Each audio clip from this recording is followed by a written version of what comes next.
Bien, Dani, Andrés, vamos a empezar.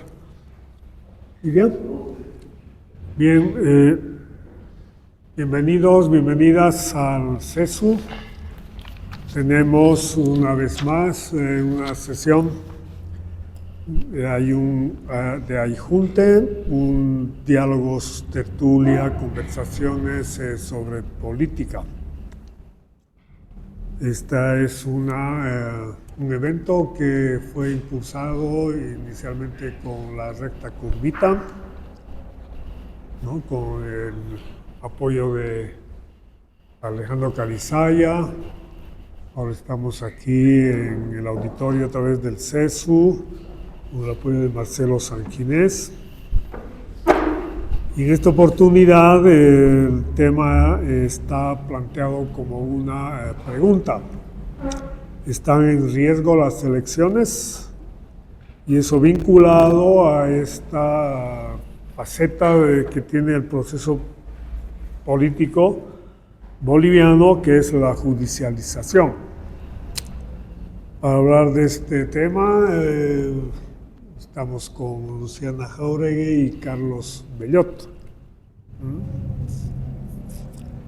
Y me interesa un poco enmarcar el tema, destacando algunos rasgos que presenta este proceso electoral en marcha, que está mostrando ciertas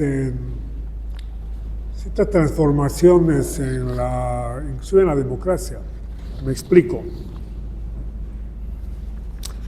Para empezar, la judicialización, después de mucho tiempo,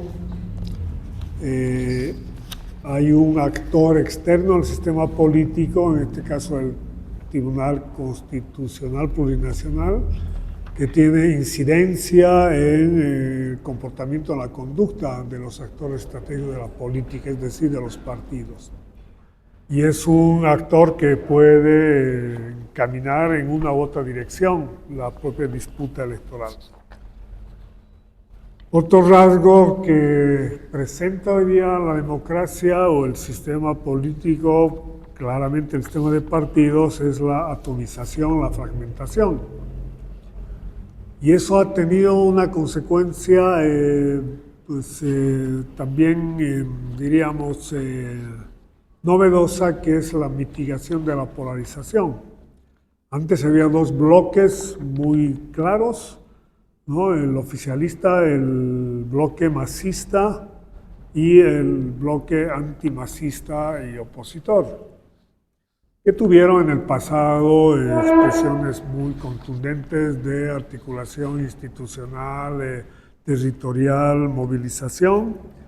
En el anterior, en el Ayjunte de la vez anterior, ¿no? Carlos Espósito presentó su trabajo sobre el 2008, el conflicto del 2008 y 2007 en torno al proceso constituyente, y era CONALDE, ¿no? Impulsada por la oposición, versus CONALCAM, ¿no? Es una polarización intensa en el país. Hoy día esa polarización se ha mitigado en cierta medida, voy a dar otras señales de esa mitigación. Y es por la atomización. Primero porque el MAS hoy día está fragmentado, ¿no? Se ha fragmentado, hoy día hay tres tendencias, corrientes, liderazgos, posibilidades electorales en marcha, y por lo tanto es un electorado que también está puesto en cuestión respecto a sus propias lealtades, ¿no? Hasta que se dirima este panorama el 18 de mayo.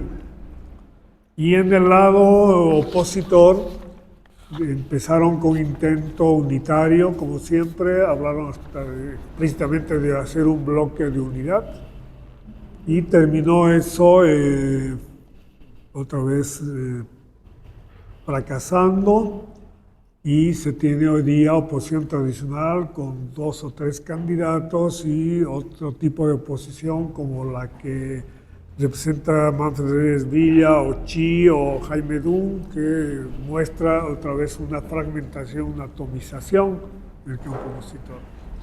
Entonces esto hace que también sea muy clara, ¿no?, esta debilidad del sistema de partidos, porque además se ha puesto en evidencia en estos meses de que existen más siglas que partidos. O sea, son más siglas que partidos.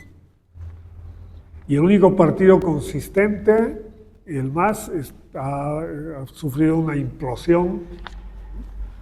Y los otros dos partidos que han tenido en el campo posterior una trayectoria interesante, me refiero a Unidad Nacional y a Demócratas, pues no tienen representación parlamentaria y no tienen presencia en municipios y gobernaciones, ¿no?, lo cual les da una debilidad nítida. Y las dos fuerzas parlamentarias actuales fueron alianzas, coaliciones electorales, Creemos y Comunidad Ciudadana, que prácticamente han desaparecido, no existen, ¿no?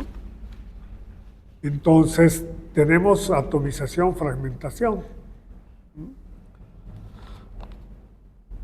y debilidad institucional, ¿no?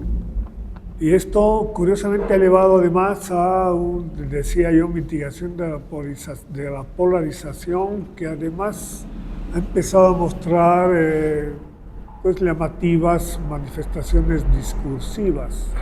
Por ejemplo,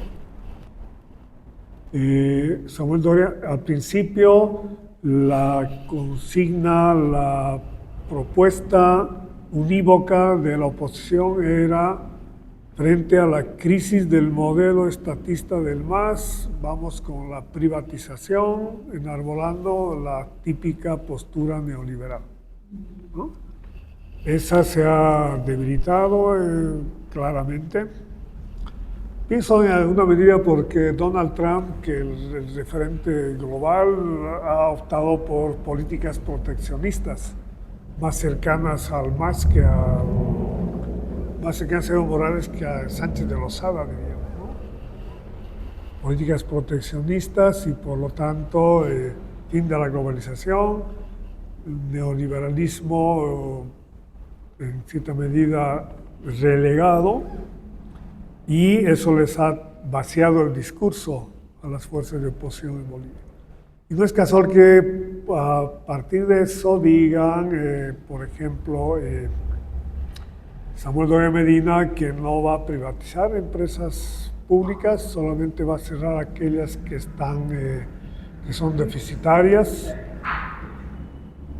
Tuto Quiroga ha dicho que no va a privatizar las empresas estratégicas. Y en general ese discurso de que fin de ciclo, fracaso del modelo del MAS, ¿no?, porque el Estado estaba en el centro de la economía, ya no es el punto de partida de sus propuestas.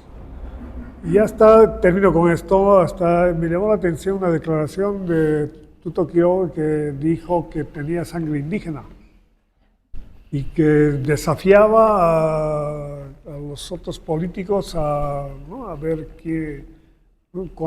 cuánto de indígena tiene cada quien, y él dijo que él era más... tenía menos sangre indígena que Choquehuanca, que el Marco, obviamente, pero tal vez igual que alguien que apellide Morales, y que sin duda tenía más sangre indígena que García Linera y los que otros apellidos. Cuando uno recuerda el discurso de la élite, ¿no?, que siempre pensó como casta, que era el racismo, la negación de lo indígena, y esta defensa de la república y del mestizaje frente al reconocimiento de la diversidad, de la plurinacionalidad,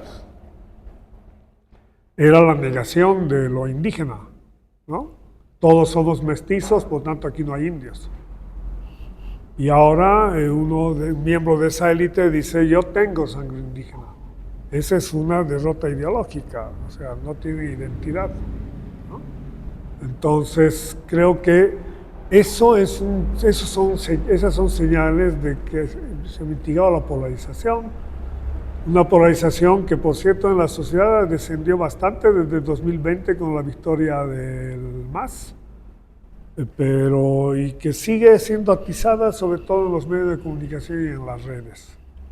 Pero estas manifestaciones discursivas de candidatos ya están mostrando que podemos estar en otra etapa. Entonces es un panorama así de rico y complejo, y por lo pronto nos vamos a concentrar en la primera faceta que he mencionado, que es esto de la judicialización.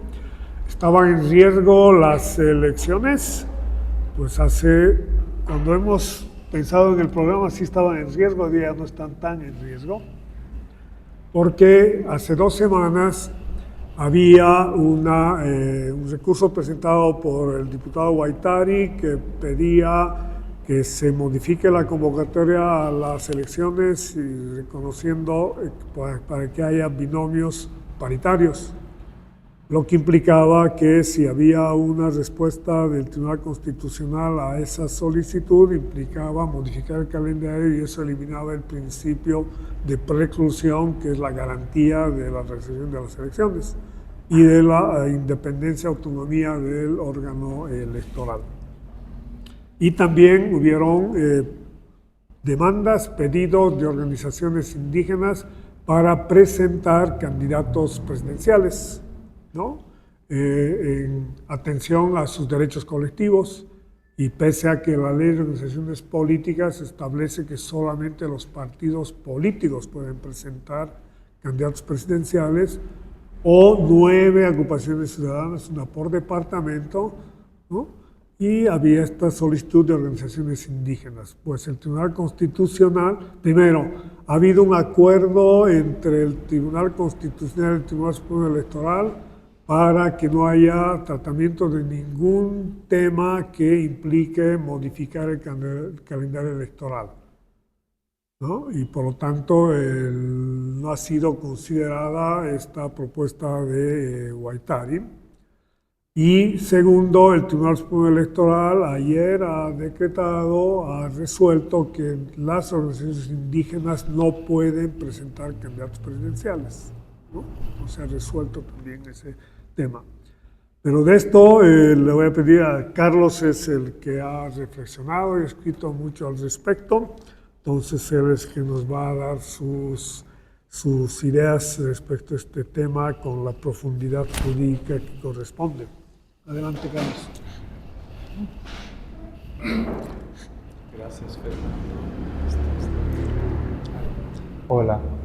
Gracias, Fernando. Bueno, este tema personalmente me preocupa mucho porque, primero que a la gente en general, a los políticos, les preocupa sobre todo el poder, ¿no? La finalidad es el poder, y no ven al poder como un medio para ir a transformar las cosas, ¿no? Que se supone debería ser así, pero nos concentramos en no importa qué podemos decir, los discursos, esto de los derechos, los problemas económicos y demás, son para estas personas que aspiran únicamente al poder, simples recursos discursivos, ¿no? Que no manejan para poder ganar votos. Y en estas luchas de poder, casi siempre los derechos y los problemas suelen ser instrumentalizados, pues, ¿no? Para sus propósitos de poder. Y esto pareciera que es el caso con la paridad de género en binomios presidenciales, esa demanda del movimiento de mujeres del país, y el tema de la participación de los pueblos indígenas como manda la Constitución, ¿no? Entonces, ellos, sin tener ninguna convicción con el tema de la paridad de género, un diputado presenta una acción constitucional y con eso alarma al país, y el discurso sobre eso dice, está en riesgo las elecciones, quieren paralizar las elecciones, ¿no? Y lo propio pasa con el tema de la de los pueblos indígenas cuando reclaman su derecho a participar como manda la Constitución, ¿no? Entonces ahí el efecto que causan es pues satanizarlos, ¿no? No, estos son los malos que están queriendo hacer que las elecciones estén en riesgo de realizarse, ¿no? Más todavía con el recuerdo fresco todavía de la paralización de las elecciones judiciales y esto de la elección parcial, toda esa absurdez que ocurrió, pues ha sido muy bien manejado eso, ¿no? Indistintamente de estas luchas de poder de los políticos que solo les interesa el poder, son auténticas las demandas de tanto del movimiento de mujeres como de los pueblos indígenas, ¿no? La Constitución establece eso, ¿no? Por lo general eran movimientos más conservadores y tildados de derecha quienes se oponían a estas cosas. Pero hoy pareciera que son más bien los que se dicen del movimiento popular, nacional popular y demás, quienes le ponen trabas a estas cosas y siempre le han puesto excusas, ¿no? Para la siguiente elección, ¿no? La excusa que tienen hoy en día es que es muy a destiempo, como al momento de la elección van a pedir eso, ¿no? Claro, la coyuntura hace que eso salga a los medios de comunicación en esta coyuntura, pero esto no se ha pedido pues ahora. Exactamente estos días del año pasado se estaba haciendo ingresar tanto la propuesta para la demanda de aplicación de la paridad de género en binomios presidenciales como el de la participación de pueblos indígenas de forma directa y la participación de organizaciones indígenas en las elecciones generales, se estaba haciendo ingresar al Tribunal Electoral, justo estos días del año pasado. ¿Sí? Entonces tenían un año para analizarlo, para ver, para responder, etc. Pero el Tribunal Electoral no ha respondido siquiera eso. Hay reglas para cuando se presenta algo, hay plazos para que respondan, pero ellos no han respondido eso, ¿no? Y recién ahora salen y dicen, cuando hay mayor visibilización mediática, salen y dicen que están poniendo en riesgo las elecciones generales, ¿no? Y eso, la ciudadanía, pues en general, como que tendemos a caer en eso y hacer caso a ese discurso, que sí, está en riesgo las elecciones, no podemos permitir eso y ese tipo de cosas, ¿no? Entonces, no estoy de acuerdo yo personalmente con eso. Habíamos conversado con Fernando y pareciera que el discurso apunta a decir a los pueblos indígenas y al movimiento de mujeres que no se atrevan a impugnar los binomios presidenciales paritarios, ¿no? Porque de hecho, el Tribunal Electoral, a ver, ¿cómo funciona el tema? No estamos en un simple Estado de Derecho, estamos en un Estado constitucional de derecho, ¿no? Lo que quiere decir que las leyes tienen validez siempre y cuando sean compatibles con la Constitución. Si hay alguna contradicción directa o hay alguna cosa que pretenda restringir lo que establece la Constitución, se entiende que no se debe aplicar eso, ¿sí?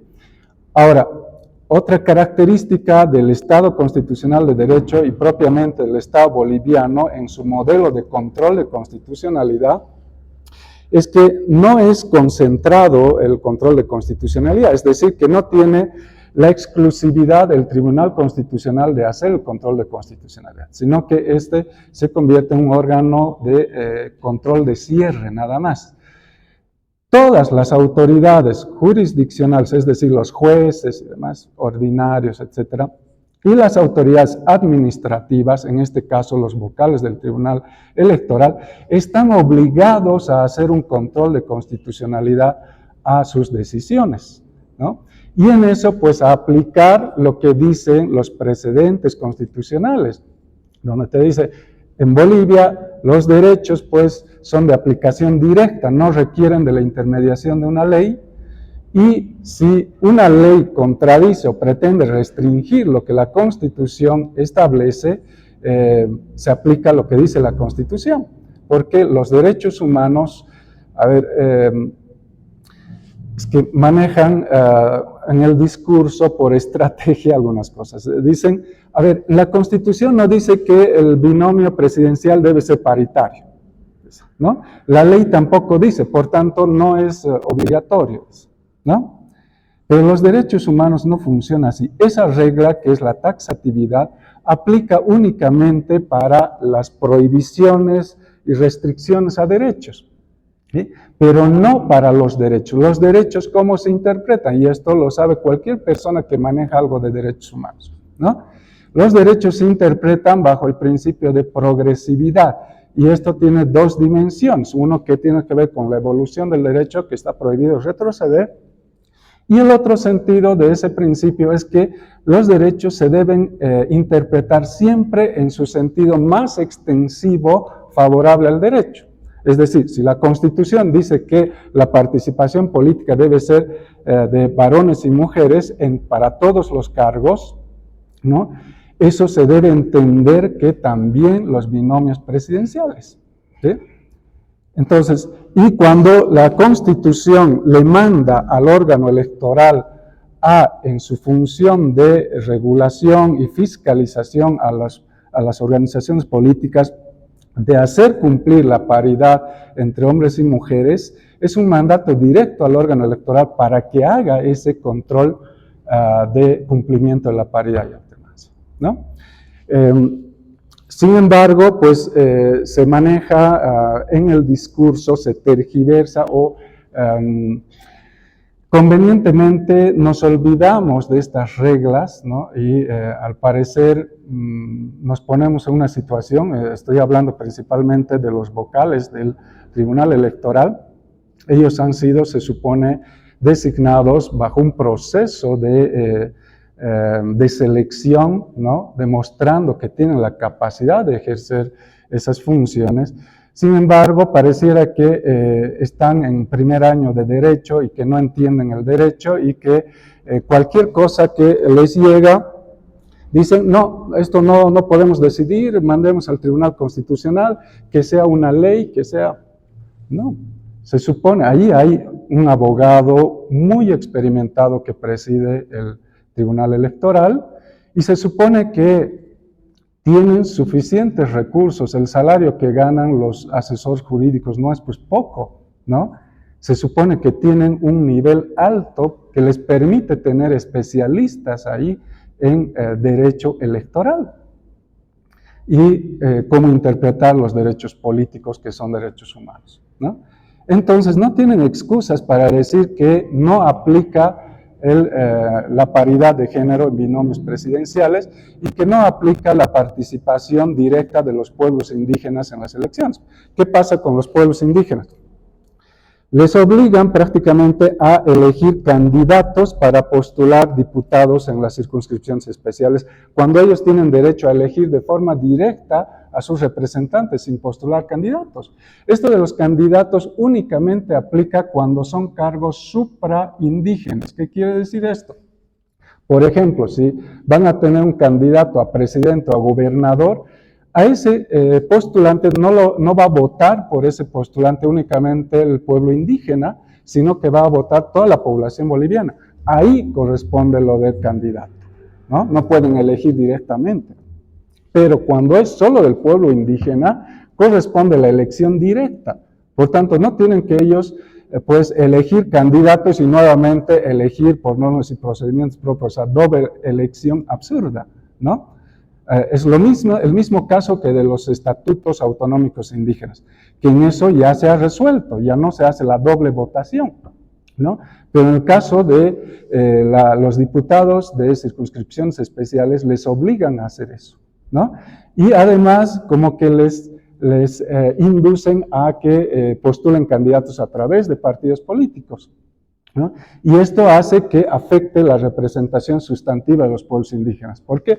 Porque un representante, un diputado indígena está obligado a acatar las decisiones orgánicas del partido político que se toma en las bancadas, ¿no? Y por tanto, ese representante indígena no tiene muchas posibilidades de representar los problemas y necesidades del pueblo indígena, sino someterse a las decisiones políticas que por lo general son pues orientados por las pugnas de poder y no por las necesidades, ¿no? Entonces, podemos entrar en la discusión de esos principios y abarcar todos los temas de representación. Creo que intentamos acotarnos en un par de temas en función de que, de acuerdo, entre el poder de las razones de lo que tú estás defendiendo, ¿no? Frente a las razones del poder, es decir, uso instrumental de las leyes. Eso es lo que existe. Después veremos si hay todavía riesgos de que a partir de este uso instrumental de las reglas se puedan poner en riesgo las elecciones, ¿no? Porque o sea, se puede discutir si el procedimiento es el correcto o no, pero quisiera que ubiquemos en ese marco no tanto una discusión de carácter sustantivo respecto a cuál es la verdadera y real interpretación de la Constitución, porque es una discusión de otra índole, digamos, ¿no? Entiendo que la coyuntura te lleva a nos obliga a mirar cómo operan estas reglas en el marco del despliegue de estrategias de los actores relevantes. Pero digo, ¿no? Quisiera que Luciana más bien nos dé su criterio respecto a lo que estamos viendo en términos de coyuntura electoral. Y luego podemos seguir ahí dando la vuelta. Hola. Bueno, gracias, buenos días a todas, a todos. Un saludo siempre a Fernando por la invitación. Yo ya me he vuelto esa visitante que nunca se va de la casa. Sigo aquí, pero espero poder contribuir en algo al debate. También saludar a Carlos por tener la oportunidad de compartir miradas, además desde niveles de la realidad distintos, disciplinas distintas, a todas y todos ustedes también por venir, varios ya de forma reiterada, y también hay una comunidad virtual que se ha hecho alrededor del Junte al que le mandamos saludos y que siempre está pendiente, y creo que el Junte en ese sentido abierto, ¿no? Más allá de que puedan o no estar de acuerdo con las opiniones que aquí se vierten, creo que es un espacio de deliberación y ha sido muy saludable, por lo menos para abrir un poco estos debates mucho más electoralistas, ¿no? Bueno, ahí hay una pregunta, yo quiero empezar con esto, sobre la judicialización de la política, ¿no? Y creo que es un tema central y voy a ir aterrizando esta vez de lo general a lo particular. Para plantear, tal vez ya por mi formación de socióloga y de politóloga, yo creo que es indispensable entender que justicia y política no se pueden entender necesariamente de forma separada, ¿no? Una está imbricada con la otra. Y esto concretamente en el funcionamiento de las instituciones y del sistema político tiene que ver con que el funcionamiento de las instituciones y el funcionamiento de las normas depende también de la configuración política que hay dentro, ¿no? Eso es una relación clave de los sistemas políticos, ¿no? Los sistemas políticos están compuestos de reglas, de instituciones, pero también de actores que evidentemente despliegan estrategias. Y generalmente es esa interacción la que produce cambios y procesos como el de la judicialización de la política. Lo que yo les quiero proponer es inscribir este fenómeno de la judicialización de la política en un proceso todavía más general y me parece más complejo, que trasciende el proceso electoral que tenemos actualmente. Y se trata, desde mi perspectiva, de un cambio en las relaciones de fuerza que ha modificado la modalidad y la competencia partidaria del sistema de partidos, y esto ha afectado la reproducción rutinaria del aparato estatal, poniendo en el centro al Poder Judicial. Ese es un poco el argumento que yo quiero sostener. Ha habido un cambio en el sistema de partidos, ¿no? A raíz de la división del MAS, que impide que haya una línea estratégica que asigne funciones a los distintos poderes del Estado, y que esto ha hecho que el Poder Judicial adquiera una relevancia distinta a la que tenía en otros procesos históricos, ¿no? Yo creo que una de las cuestiones fundamentales de toda la crisis del 2019 y sus efectos hasta ahora ha sido precisamente la descomposición del sistema de partidos predominante que teníamos hasta ahora, ¿no? En el que el MAS concentraba la dinámica política.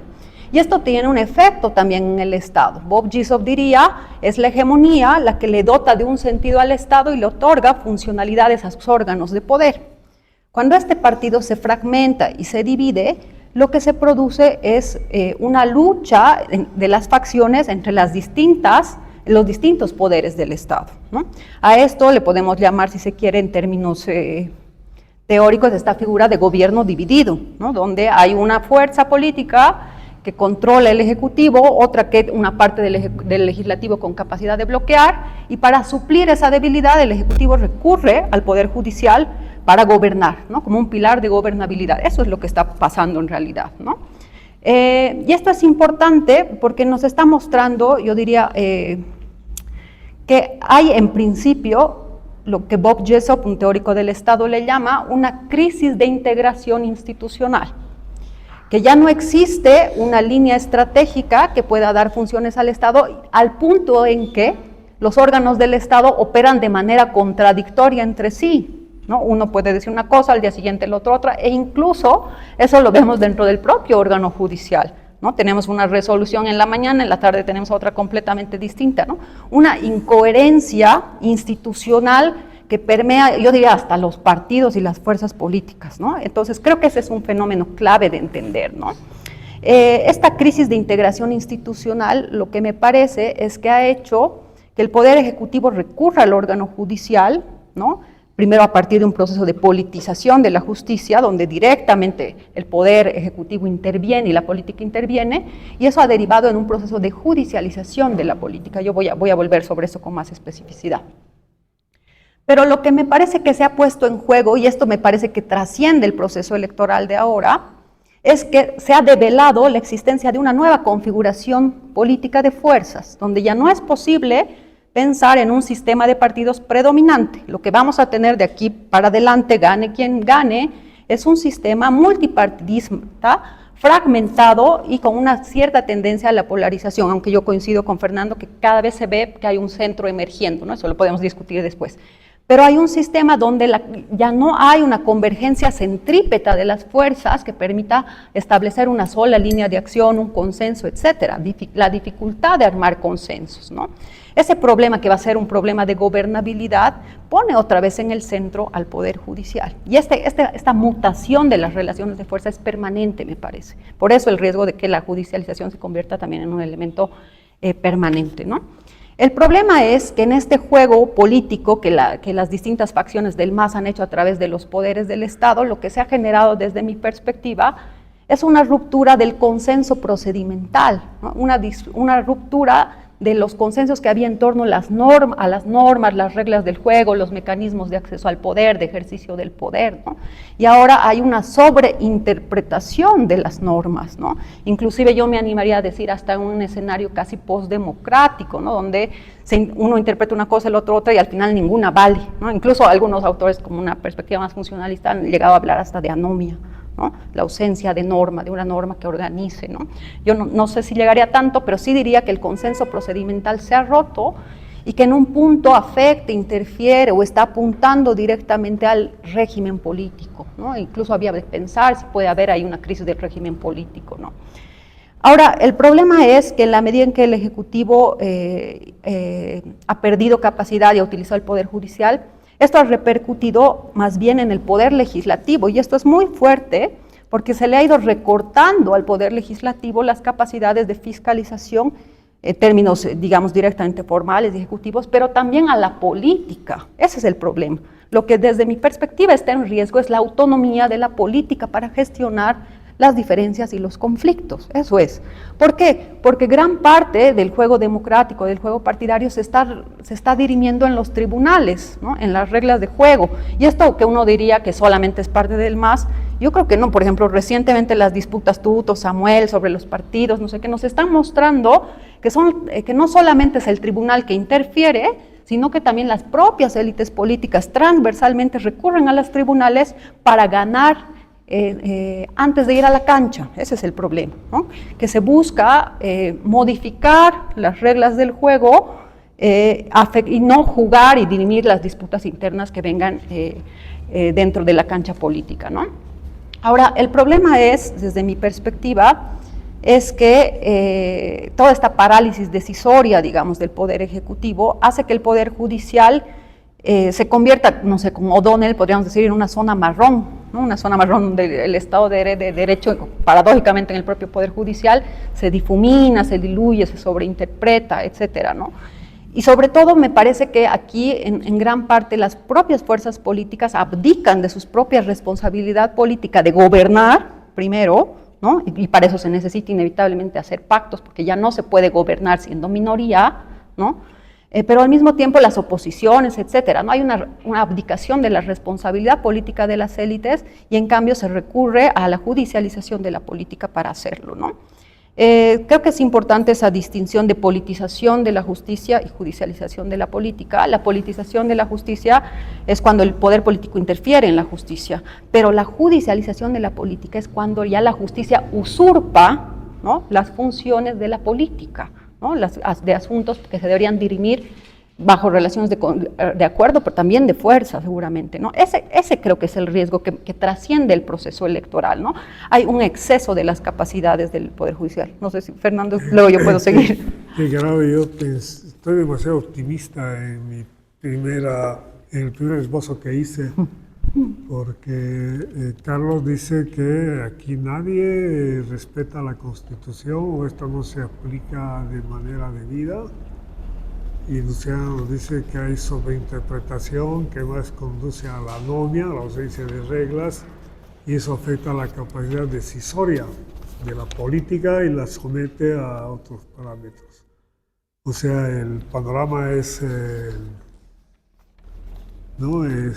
diríamos, muy negativo, pero creo que se puede relativizar esas visiones porque tienen algo de soporte teórico o normativo y habría que equilibrar con el margen que hay para que la Constitución sea el referente para encaminar de manera adecuada el proceso político, buscando siempre que, pues, mayor legalidad, obviamente, legitimidad, representatividad, eficacia y eficiencia en la gestión estatal, ¿no?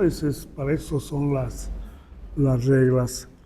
Y los actores que puedan tener una interacción a partir de ciertos criterios que permitan, lo que decía Luciana, que haya procedimientos establecidos y hay un consenso respecto a la validez y eficacia de esos procedimientos. Y estamos en una situación en la que justamente por la atomización, por la fragmentación y el debilitamiento de los partidos y de subordinación a una instancia externa como es el TCP con los autoprorrogados, eso hay que siempre tener claro.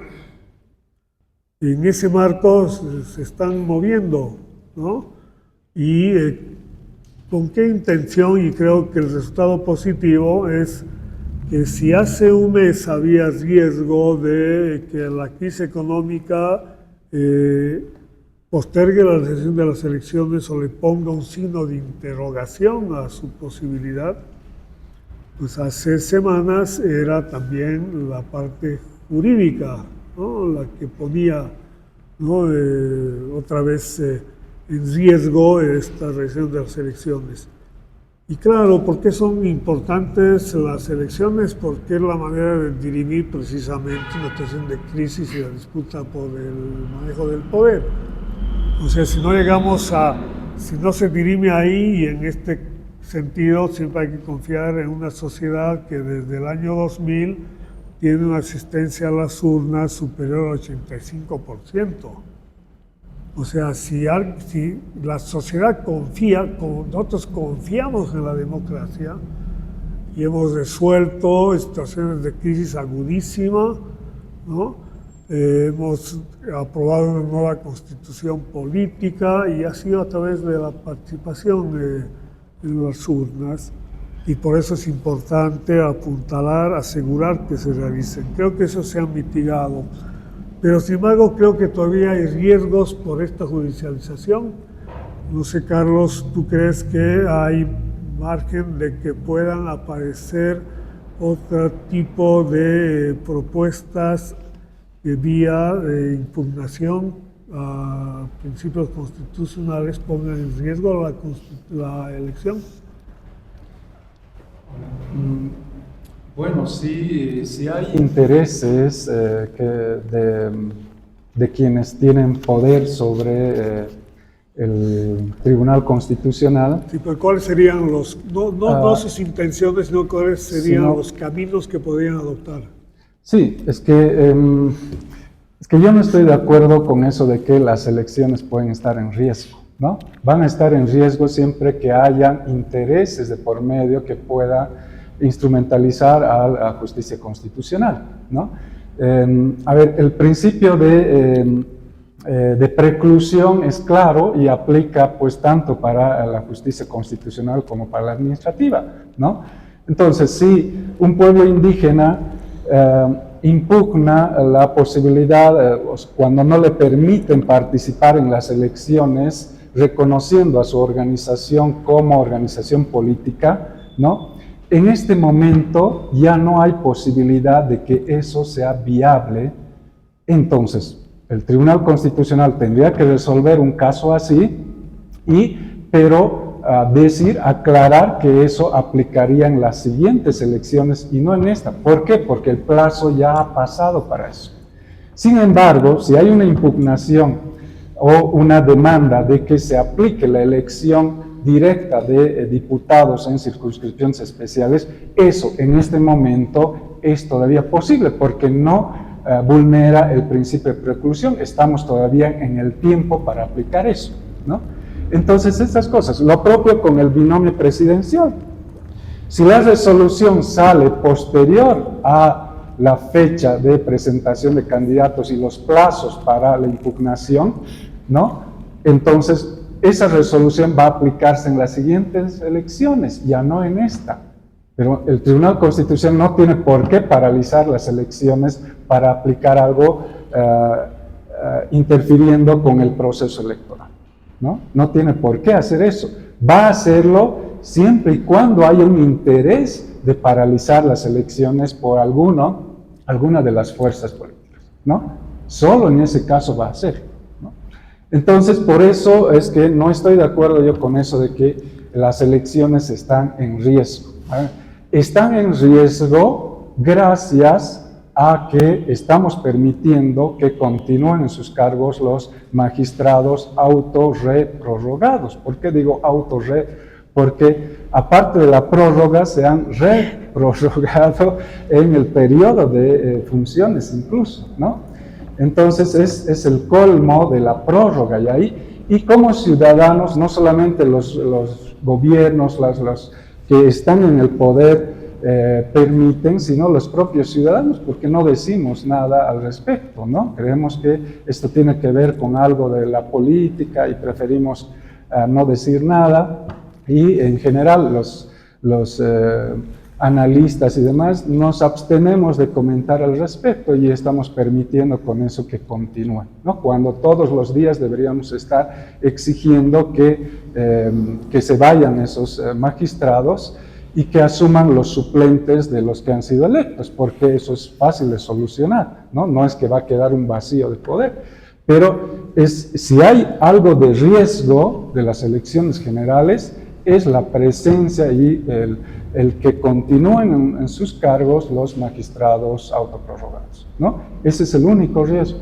Si se resuelve eso, no habría problema, pienso, con la justicia constitucional, porque los nuevos están por lo menos mostrando querer ser mucho más institucionales y coherentes con el derecho constitucional, ¿no? Entonces, por ahí veo el problema. Por eso es que hace rato decía que estas demandas del movimiento de mujeres y del movimiento indígena no debería ser postergado y decir que no, esto para las siguientes, porque siempre se ha hecho eso. Esto del binomio presidencial paritario, en las anteriores elecciones ya la red de instituciones y organizaciones contra la violencia hacia la mujer que hay en cada departamento, ¿no? Aquí en Cochabamba está integrado por como 50, 60 organizaciones e instituciones. ellas han planteado ya esta demanda en las anteriores elecciones y les han dicho, no, veamos en las siguientes elecciones, ¿no? Y siempre que viene una nueva elección, les postergan, ¿no? Les postergan. Entonces eso no está bien y no debería ser una excusa esto para postergar. Así que hay que hacer una campaña permanente, ¿no? Porque Así también aparecen es curioso, aquí la propuesta la plantea un diputado oficialista de manera tardía. Hace aproximadamente 1 año, 8 meses, el Tribunal Supremo Electoral mandó un proyecto de ley a la Asamblea Legislativa para que consideren en la convocatoria a elecciones el binomio paritario. Y si no me equivoco, estaba de presidente de diputados precisamente el diputado Guaitari, que es el que no pone en consideración ese proyecto de ley y luego tardíamente presenta esta propuesta, este recurso, demanda, lo que se llame, al Tribunal Constitucional. Estamos hablando otra vez de la manipulación, ¿no? Entonces, obviamente que en términos de profundizar la democracia intercultural, ¿no?, que se combina con la democracia paritaria, tiene que llegarse a ese diseño institucional. Esta tiene que ser una campaña permanente y fuera de los cálculos precisamente coyunturales, ¿no? Entonces, el tema aquí es quisiera tu opinión, Luciana. Carlos dice hay que sustituir, desplazar a los autoprorrogados, porque ese es el factor de perturbación, ¿no? Pero eso ya no es viable porque ha habido un acuerdo entre el Tribunal Supremo Electoral con el TCP, ¿no?, incluidos esos miembros, su mayoría los autoprorrogados en esa instancia. El tema aquí es este punto de que en qué medida la política o los actores políticos pueden recuperar su autonomía de acción y no actuar bajo esta suerte de decisiones externas que influyen en sus estrategias, en sus comportamientos y que pueden modificar, ¿no? No sé cómo crees que puede darse. Antes, sobre lo que decías, es que el problema aquí es el Tribunal Supremo Electoral, ¿no? Es él quien no quiere asumir las funciones. Es no sabemos si no quiere, o sea... No quiere, pues por eso manda un proyecto de ley cuando no es necesario el proyecto de ley. Y tampoco era necesaria la acción constitucional. La acción constitucional, ¿cuándo va a venir? Cuando el Tribunal Constitucional, digamos, resuelva, ya sea aceptando o inaceptando la aplicación de la paridad, digamos, del binomio presidencial. Ahí es cuando los que no están de acuerdo pueden impugnar. La campaña para lograr ese objetivo, que insisto, tendría que ser permanente, debería apuntarse además al Tribunal Supremo Electoral. Así ha sido, ¿no? Hace tiempo. Bueno, yo voy a volver a meter el tema político otra vez, tal vez de manera más directa. Yo creo que estamos en un escenario particular y todo, yo creo que aquí la gran mayoría tiene coincidencia en que la paridad debería implementarse en el binomio, lo mismo con el reconocimiento de las organizaciones políticas, ¿no? Pero creo que hay que situar estos problemas en la coyuntura que tenemos, ¿no? O sea, porque, bueno, si no podríamos hacer un foro entero de la paridad y otro del otro tema, me parece excelente, seguramente a futuro, pero creo que es importante considerar el escenario que estamos viviendo. Yo voy a traer un poco un debate que hemos tenido hace poquito en La Paz, que me ha parecido súper interesante. Ahí se ha recuperado justo un video de Fernando, pero lo ha retomado José Luis Exen y luego Fernando García, y yo me sumo también a eso, en que se recupera una frase de Seborski, ¿no?, un politólogo, que él dice que la democracia, bueno, claro, en esta visión bien pragmática, pero procedimental, pero también muy precisa para lo que nos atinge ahora, es que la democracia se caracteriza por certidumbre en las reglas, incertidumbre en los resultados, ¿no? Ese es el problema aquí. que ya no hay certidumbre en las reglas, y eso creo que no se ha disuelto. Yo coincido con Fernando de que hay un proceso de mitigación, de apuntalamiento por uno y otro lado para que eso no suceda, pero me parece que hay cuestiones que trascienden inclusive el binomio de la paridad y también la cuestión de las organizaciones indígenas que siguen vigentes. Yo ahí recuperaría tal vez para caracterizar este momento una frase que mencionaba José Luis Exeni, que en realidad lo que ahora tenemos son elecciones vulnerables, ¿no? Yo creo, ¿cuál es la certeza de las elecciones? Y esto está rastreado en muchas consultas de opinión, encuestas, etcétera, que la gran mayoría de la población, por el contexto de crisis multidimensional que vivimos, quiere elecciones sí o sí. Esa es una certeza, incluso puede haber diferencias, para qué, lo que sea, pero hay una presión social muy fuerte que está, valga la redundancia, presionando para que las elecciones se realicen, porque se necesita restablecer la cancha de juego y el principio de certidumbre para que las cosas empiecen a gestionarse y a viabilizarse, a resolverse por la vía que vaya ganando en las elecciones, ¿no? Hay esa demanda, yo creo que ese es el principal puntal que está sosteniendo ahora el proceso electoral. Por eso cualquier vulneración trascendental, incluso en algún momento se hablaba incluso del intento de prórroga del propio gobierno, etcétera, en estas condiciones resulta muy complejo y muy complicado por esta presión social, ¿no? Sin embargo, desde mi perspectiva, hay muchos elementos que todavía están en juego y que se van a resolver en los próximos días. Yo voy a nombrar algunos que seguramente los vamos a discutir. Entre esos está, por ejemplo, este problema de la patrimonialización de las siglas. ¿A quién le pertenece? Que es un problema además de la representación en sí misma. Pero ¿a quién le pertenece? Aquí todavía está en juego el problema del MTS, el problema del PDC, ¿no? Ese es un tema, las siglas, por ejemplo, ¿no? A quién le pertenece y por tanto qué candidato va a ir. El factor Evo Morales sigue siendo un dilema muy importante, puede haber una reconfiguración después de lo de Andrónico, etcétera, pero esa es una decisión, yo diría, más que jurídica, hasta política, y eso va a tener efectos políticos. Después hay otras cuestiones más bien de índole más práctico que también están en juego. Por ejemplo, por un lado yo diría la propia si se quiere, unidad, estabilidad del propio órgano electoral. Hemos visto últimamente muchas fisuras, tendencias, etcétera, que se están tratando de sortear, pero yo creo que hay una debilidad intrínseca. Pero a eso se suma otros factores, voy a sumar algunos así un poco disperso, ya me he perdido de mi orden de exposición, pero por ejemplo está la cuestión del voto electoral en el exterior. Sí, yo también estoy atomizada, pero por ejemplo está la cuestión del voto en el extranjero, ¿no? Si ustedes han seguido, ese financiamiento está en juego, recién se ha viabilizado, me parece ayer o anteayer, y con muchos cuestionamientos afuera, porque se ha reducido el número de países, no ha habido el suficiente empadronamiento, etcétera, ¿no? Y ahí abre la posibilidad a impugnaciones a futuro, ¿no? Ahí hay un tema ahí todavía que está en vivo, ese es uno, por ejemplo.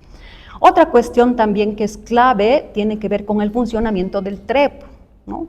Porque venimos de una larga tradición de problemas con el TREP desde el 2019 y hay una expectativa muy grande, sobre todo de las fuerzas políticas, a que el TREP, más allá de que no tenga efectos vinculantes en los hechos, pero que funcione, porque hay una incertidumbre ahí, ¿no? Y me parece que tampoco este clima social de fraude, de denuncias de esto y del otro se ha desinflado del todo. Eso está todavía muy presente, germinando, etcétera, y se podría activar cualquier momento, ¿no? Entonces, en el fondo, lo que estamos viendo, me parece, es que no hay completa certidumbre en las reglas. Ese es el problema, ¿no? Y en los resultados menos, digamos. Pero eso es complicado porque quiere decir que estamos yendo sobre un campo de juego desnivelado, ¿no? Poco uniforme, con los propios actores institucionales débiles, frágiles, pendiendo de un hilo, con las fuerzas políticas apelando a los tribunales para dirimir la lucha en la justicia y no en la política. Ese tipo de cuestiones me parece que sigue vigente. Y yo ahí añadiría, para seguir sumando al debate, ya que estamos ahí, que es un problema estructural, yo digo, porque este problema, en el fondo, mi hipótesis ahí es, estamos pasando de un régimen de presidencialismo mayoritario, ¿no? Donde había un régimen presidencialista que tenía mayoría y que podía gobernar con mayoría, a un régimen de presidencialismo minoritario donde ya no puede gobernar per se el presidente, necesita coalición, inevitablemente. Y en ese escenario hay dos vías para gobernar y eso nos lleva al día siguiente de los resultados, como decían en La Paz. ¿Qué va a pasar después de los resultados? Y ahí la cuestión es ¿Cómo va a gobernar un presidente minoritario? Ese es el problema. Y ahí claramente hay dos vías.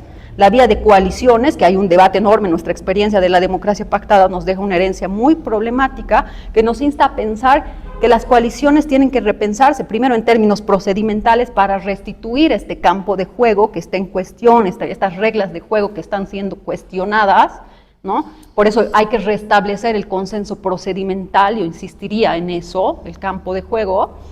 Y por otro lado, también seguramente tendrá que abrirse, no sé si algunos hablan de coaliciones puntuales por temas, para no hacer estas coaliciones contra natura de la democracia pactada, o coaliciones programáticas, pero hay un desafío para el gobierno que venga de decir cómo voy a gobernar, porque la otra vía de gobernar en condiciones de gobierno minoritario es la vía autoritaria.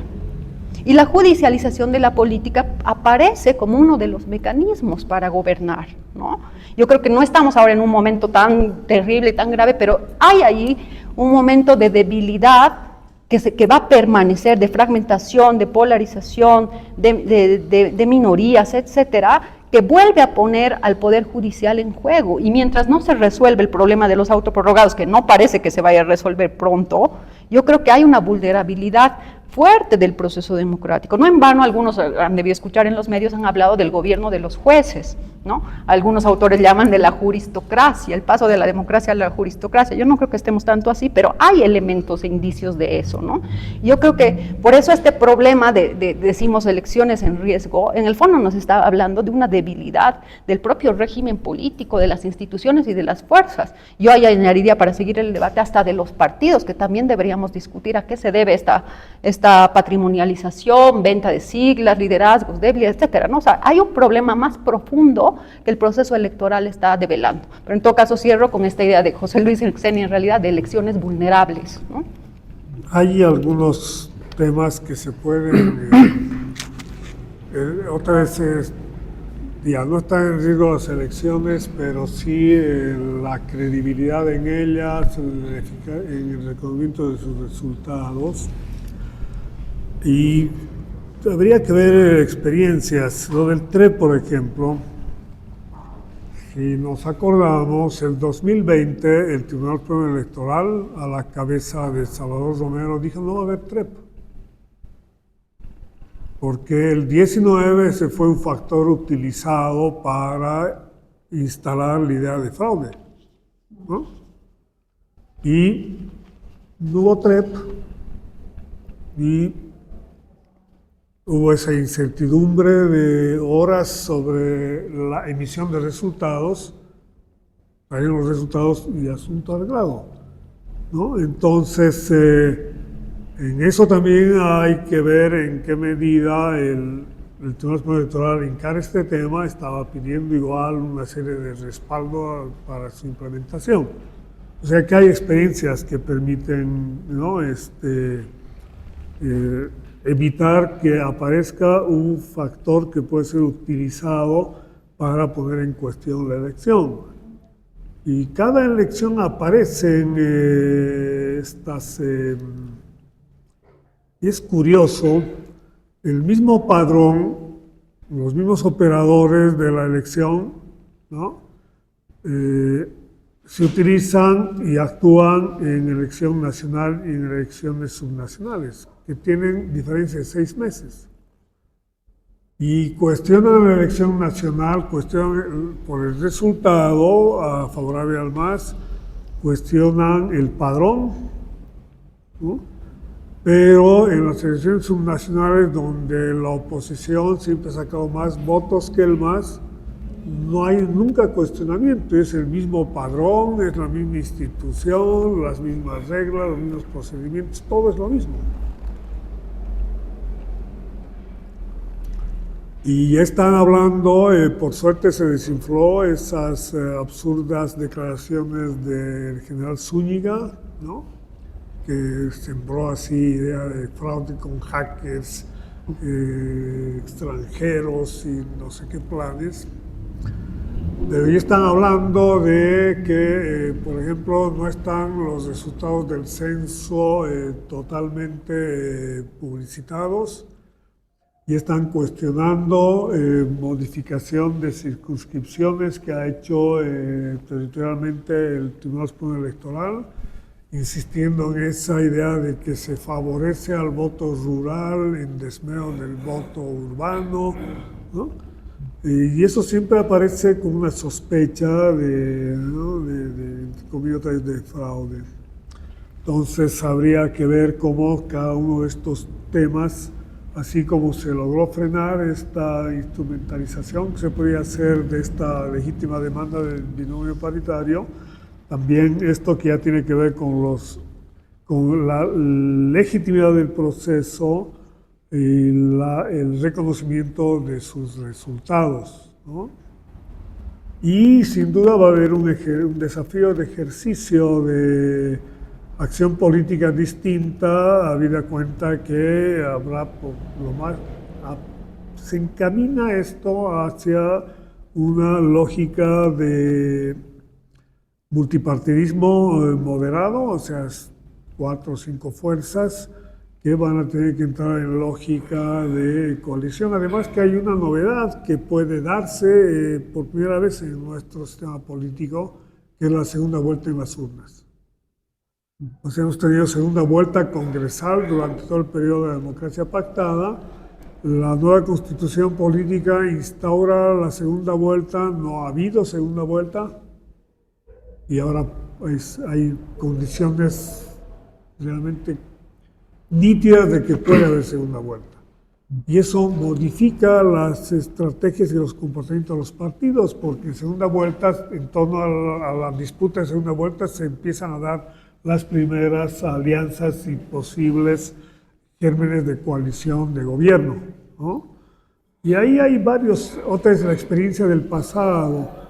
Luciana ha citado a José Luis Exen y él tiene un trabajo muy importante de balance de la democracia pactada, se titula su libro Democracia Impactada, y distingue 3 tipos de relación, ¿no? De interacción entre partidos. Uno es el pacto entre partidos para formar una coalición de gobierno que implica coalición parlamentaria que le da mayoría al presidente. Segundo, es la concertación entre oficialismo y oposición para encaminar transformaciones. Eso ocurrió, por ejemplo, cuando se aprobó la reforma constitucional parcial del año 94, ¿no? Hay concertación. Y luego está el diálogo, que es cuando el sistema de partidos dialoga con la sociedad civil para definir orientación de políticas públicas. El famoso diálogo nacional contra el hambre y la pobreza del 2000. Efectividad de gobierno y diálogo nacional. Hay otras experiencias que pueden ser útiles. Y hay que recordarse también que los gobiernos del MAS eran, en el fondo, eran gobiernos de coalición de organizaciones sociales, sindicales. O sea, el sistema de toma de decisiones de Evo Morales empezaba el proceso de toma de decisiones, el proceso político decisional. En las 3 primeras gestiones empezaba en reuniones con Arcamo el Pacto de Unidad que definían las líneas estratégicas y luego se llevaban adelante en el ámbito ejecutivo, ministerial y luego en el legislativo. Ahí eres el espacio de concertación, ¿no? O sea, esa es una experiencia también que habría que evaluar en su momento de manera. Ahora, Luciana dice, aquí hay un tema que es el Tribunal Constitucional que puede incidir otra vez anulando tesorerías jurídicas, ¿no? Algunas están en riesgo, y este tema de la inhabilitación de Evo Morales lo tomamos como un dato político cuando jurídicamente, y en esto cito a Eduardo Rodríguez Belcé, que dice no tiene esa sentencia que sirve de paraguas para decir que Evo Morales sería inhabilitado, no tiene ningún sustento constitucional. No sé qué opinión tienes al respecto, Carlos.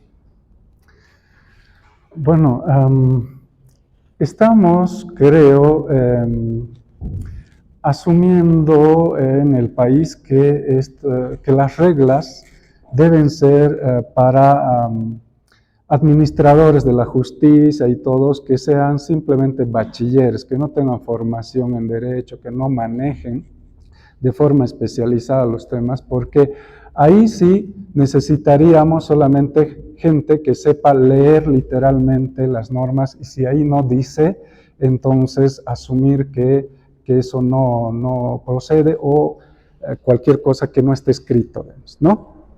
Pero se supone que estudian 5 años los abogados para aprender a interpretar. Las leyes no se leen nomás literalmente, hay reglas de interpretación. Por eso yo un poquito discrepo con lo que dices, Luciana, de que no hay reglas claras. En realidad sí hay reglas claras, están claras las reglas, ¿sí? ¿Cómo se hace? Siempre van a haber vacíos en las normas. ¿Y cómo se interpreta? Hay reglas claras de cómo se debe interpretar, ¿sí? Esto de Evo Morales, ¿qué dices? También las reglas están claras, pero como que los del tribunal se hacen a los locos, de que no se prefieren pasar de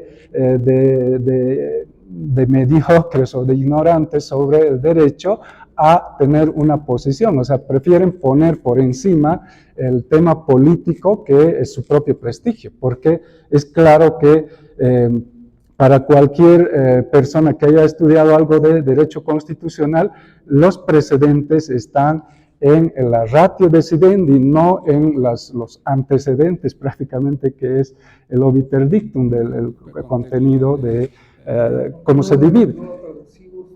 Entonces, las sentencias tienen 3 partes, ¿sí? Una primera parte es como la parte de contextualización. Luego la segunda parte ya es donde se analiza el caso concreto, el caso específico, y ahí es donde se interpreta ya la Constitución con las reglas y se toma la decisión. Esas son las 3 partes. Entonces, la primera parte... Contexto, argumento y sentencia. Exacto. Esto donde dice que no puede ser reelecto y demás, está en los antecedentes, la primera parte. No está. Exacto. Tendría que estar en la decisión o tendría que estar mínimamente en la parte que analiza el caso, y esto es lo que conocemos como jurisprudencia. Ahí tendría que estar. Eso lo sabe un constitucionalista, y los del Tribunal Constitucional, los que no lo sepan, dudo mucho, ¿sí? Entonces, pero que salgan y digan eso está prohibido. El otro día salieron a aclarar que... Sí. O sea, la inhabilitación de Evo Morales está sustentada en una sentencia que no tiene pertinencia, porque aborda el tema de la impunidad de la reelección continua y discontinua en la contextualización y el tratamiento de un tema que no tiene nada que ver con la reelección. Así es, así es. Por eso no es, por tanto, jurisprudencia, no es un precedente constitucional y por tanto no es una regla, ¿sí? No es, pero por el tema político se hacen a los que no saben de las reglas, o que no hay reglas claras. Por ahí pueden decir, no es así, las reglas están claras, ¿sí? Simplemente se está vulnerando esas reglas y haciéndose a los locos con las reglas y prefiriendo que los califiquen de que desconocen eso, que no han estudiado el tema para el que han asumido el cargo. Y lo propio en el Tribunal Electoral. Ellos saben estas reglas y tienen que tomar decisiones, pero no toman esas decisiones, ¿sí? Simplemente van y dicen, bueno, mandaremos una ley, que sean otros los que decidan. Pareciera que asumen el cargo sin la capacidad, que duró mucho, ¿no? O que quieren estar protegidos políticamente por alguien para tomar una decisión. Y si no están protegidos por alguna fuerza, entonces prefieren no tomar la decisión y evaden la decisión y prefieren mandarlo a otro para que otro tome la decisión. Y eso es lo que ha hecho el Tribunal Electoral al mandar un proyecto de ley sobre el tema y lo propio, ¿no? Entonces, Es simplemente eso. Ahora, la preocupación de lo que decía, de ser un gobierno minoritario y de que no tengan mayoría en el legislativo, eso también es un problema de desentendimiento con las reglas nada más.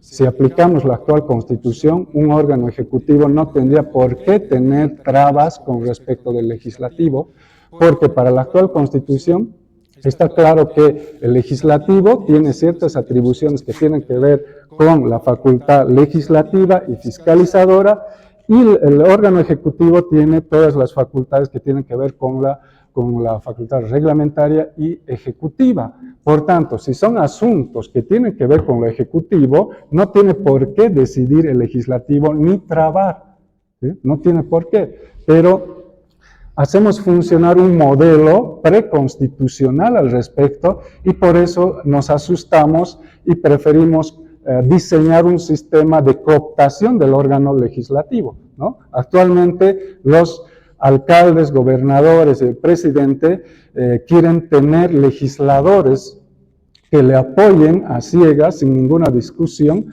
para poder hacer gestión, cuando eso en realidad no es necesario. Eso era necesario en el modelo parlamentarista, porque ahí sí hay dependencia de un órgano respecto del otro, pero en el actual modelo no hay eso. Y eso sería entonces una preocupación también innecesaria. Si se aplican las reglas, no habría problema respecto de que gane un presidente en la segunda vuelta y no tener mayoría en el Parlamento. Bueno, este programa también tiene reglas informales y lo vamos a cambiar de manera arbitraria y le voy a pedir a Luciana que haga el cierre de este junte. Bueno, yo creo que un poco de las disonancias tienen que ver con las disciplinas también, las que hablamos, vale la pena decir eso, ¿no? Entonces, claro, en Carlos hay un fuerte énfasis normativo de cómo deberían ser las cosas y un modelo que interpreta la realidad en función a su distancia con ese modelo ideal y normativo y etcétera, ¿no? Yo respeto mucho eso, pero me parece que a veces hay que considerar que la política no es un epifenómeno, digamos, o algo así, sino que hay una interacción permanente entre instituciones, reglas y política, ¿no? Y esto es indefectible y que las reglas nunca se aplican literalmente, y mucho menos en contextos en que están en juego las propias reglas, ¿no? Y eso creo que es una cuestión fundamental. Yo creo que yo me quedaría con esta idea de elecciones vulnerables, donde hay demandas legítimas. Que Carlos ha argumentado muy bien y que me parece que hay que construir una agenda también en el futuro para que esto se aplique, pero también hay desafíos mucho más concretos, ¿no? Yo creo que tienen que ver con apuntalar el proceso electoral, no necesariamente porque uno puede estar a favor de una u otra tendencia, sino precisamente para lo que decíamos, crear un campo de juego donde se puedan dirimir las diferencias, ¿no? Porque de otro modo vamos a aplicar un poco lo que Chantal Mouffe dice, como ha pasado en la polarización, con un exceso de antagonismo, ¿no? Que a veces ya mina el propio campo de juego, ¿no?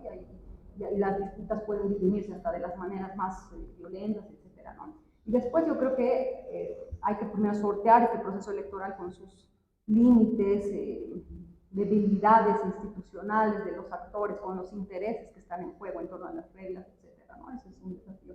El otro viene el día siguiente de las elecciones, que tiene que ver con la gobernabilidad, ¿no? Esa palabra que vuelve ahora a la escena por la coyuntura.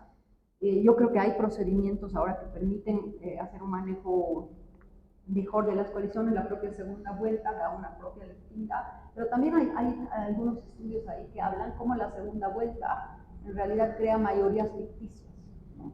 Porque en realidad fuerza en este escenario a los actores a decidir y está bien en la legitimidad, pero no es un voto lineal, directo, ¿no? Y eso puede crear discrepancias, y a mí me parece que eso es importante ahora, y quiero traer esto a colación, porque como en el fondo estamos en un momento de transición primero de un sistema de partidos predominante a un sistema multipartidista, yo diría todavía fragmentado, pero puede que en algún punto tal vez suceda lo que dice Fernando y hay un multipartidismo más bien moderado y centrífugo. Yo creo que eso está por verse todavía y está en juego, eso me parece clave, pero también hay un momento de transición, yo creo que hasta del propio régimen político, en que eso se va a ir definiendo todavía, esto de las reglas del juego, no en vano Pastor Rodríguez hoy se proponía, ¿no? La idea de reforma constituyente, porque hay agendas pendientes respecto al orden judicial, etcétera, ¿no? Y luego viene esta de la gobernabilidad. Yo creo que ahí es clave ver cómo se van a reconfigurar las relaciones entre los órganos del Estado en esta nueva configuración de fuerzas, ¿no? Para ver precisamente si el Poder Judicial va a terminar convirtiéndose en este actor decisivo que ha sido hasta ahora, fagocitando a la política. Eso yo creo que hay que estar muy vigilantes, viabilizar en la medida de lo posible realmente ya la elección de los magistrados faltantes, etcétera, ¿no? Pero yo creo que ese es el riesgo. Yo insistiría en eso, ¿no? Lo que está en juego es la autonomía de la política. Eso es, ¿no? Yo creo que hay que hacer eso, ¿no? Y luego yo creo que hay un desafío muy grande, porque me parece que el problema de la desafección política, ¿no? Inclusive de la debilidad de la representación, no se ha resuelto tampoco, ¿no? Igual en la pasada hablábamos de eso, hay en este momento votos con fidelidades frágiles, ¿no? Hay un voto pragmático que quiere que le resuelvan la crisis, hay un voto resignado que va a votar al menos peor, ¿no? Porque la oposición misma no se ha podido renovar, el MAS está con sus disputas, hay un desgaste muy fuerte de todas las fuerzas, ¿no? Y hay un voto útil también que esta frontera marxismo matemático todavía sigue vigente y que tal vez la segunda vuelta va a back, ¿no? Y que trae esta idea del voto útil, ¿no? Pero ahí yo pondría también en cuestión el problema de la representación, porque parece que hasta esta debilidad de las siglas partidarias, de los partidos, inclusive las organizaciones de la sociedad civil, sindicatos, comités cívicos, etcétera, nos está hablando también que la representación está cambiando, hay una mutación de la representación. Y ahí yo pondría un énfasis también en las redes sociales, etcétera, que tal vez ahí también se va a dirimir un poco la campaña, las redes, etcétera, ¿no? Es decir, yo creo que hay que ser muy cuidadosos, a veces nuestros balances con humildad tienen que ser a corto plazo, ¿no? Para reconocer lo que se puede ver en este momento, pero creo que ahora estamos en un momento de crisis y transición política del sistema de partidos, quizás también del régimen político. Despedirte. Bueno, yo ya empecé invitada, pero no el programa, así que no, nada, agradecer a todos los que nos miran por las redes, a todos los que siempre se dan tiempo de venir, y seguramente ya habrá otra sesión pronto de la recta curvita, ya con candidatos, con siglas, esperemos que con la cancha ya establecida. Eso, gracias. Gracias a todos. Gracias.